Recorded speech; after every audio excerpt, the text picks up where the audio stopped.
জুবিন দা politics কৰা মানুহ আৰু ধনী মানুহক সঁচাকৈ বেয়া পাইছিলে।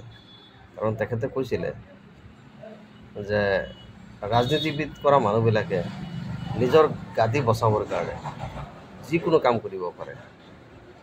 যেনেকৈ ধৰক হিন্দু মুছলমান ভেদাভেদ নকৰিলে হয়তো বহুত লেতেৰা পলিটিচিয়ান আছে, সিহঁতৰ গাদী বচাব নোৱাৰি।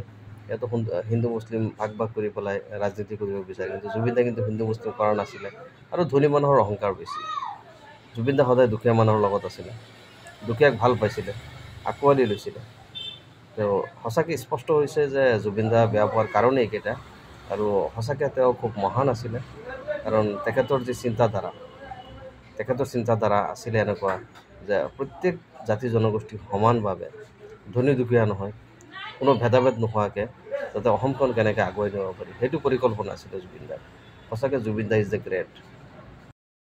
সঁচাকৈ আমি কষ্ট পাইছোঁ, কাৰণ আমাৰ মাজত সেইগৰাকী মহান শিল্পী বৰ্তমান নাই। আমি শোক প্ৰকাশ কৰিছোঁ।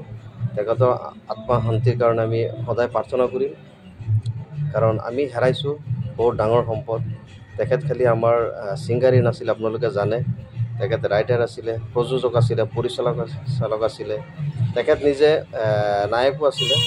কেইবাটাও চিনেমাত তেখেতে নায়ক ৰূপে কাম কৰিছে আৰু অসমৰ দৰ্শকক মন জয় কৰিছে। খুব ভাল লাগিছে। সঁচাকৈ আমি খুব বৰ্তমান আৱেগিক হৈ আছোঁ আমাৰ সেই মহান শিল্পীৰ কাৰণে। কাৰণ যোনজন শিল্পীয়ে এই অসমখনৰ কাৰণে, অসমক আগুৱাই নিবৰ কাৰণে যি প্ৰচেষ্টা তেখেতে হাতত লৈছিলে, সঁচাকৈ খুব ভাল। তেখেত খালি সংগীতৰ লগতে জড়িত নাছিলে, তেখেত এজন ভাল সমাজসেৱিক আছিলে। তেখেতে সদায় সমাজক বা এইখন অসমক কেনেকৈ আগুৱাই নিব তাৰে খুব চেষ্টা কৰিছিলে, যিমান পাৰিছে কৰিছে।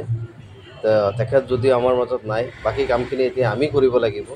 অসমখন কেনেকৈ আগুৱাই নিব লাগে, তেখেতৰ যি ইচ্ছা আছিলে, তেখেতৰ ইচ্ছা পূৰণ কৰিবৰ কাৰণে আজি আমি অসমবাসীয়ে এইখন অসমক জুবিন দাই বিচৰা অসম কেনেকৈ কৰিব পাৰি, সেয়া প্ৰকল্প হাতত লৈ পেলাই আমি সেয়া পৰিকল্পনা হাতত লৈ আমি এখোজকৈ আগবাঢ়িব লাগিব। কাৰণ তেখেতে এইখন অসম বহুত আগুৱাই নিছে। বিশ্বৰ দৰবাৰত এতিয়া অসম এটা চিনাকি নাম।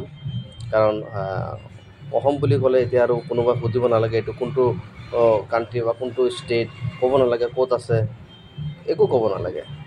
এতিয়া অসম বুলি ক'লে পৃথিৱীৰ ভিতৰত এতিয়া মেক্সিমাম মানুহৰ পৰিচিত জেগা হ'ল অসম। সঁচাকৈ খুব ভাল লাগে।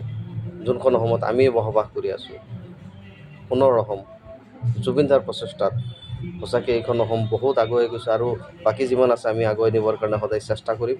আৰু এনেকৈ ভাতৃত্ববোধেৰে যাতে আমি এইখন অসমত থাকোঁ, য'ত কোনো নাই হিংসা বিদ্বেষ জাতি ধৰ্ম।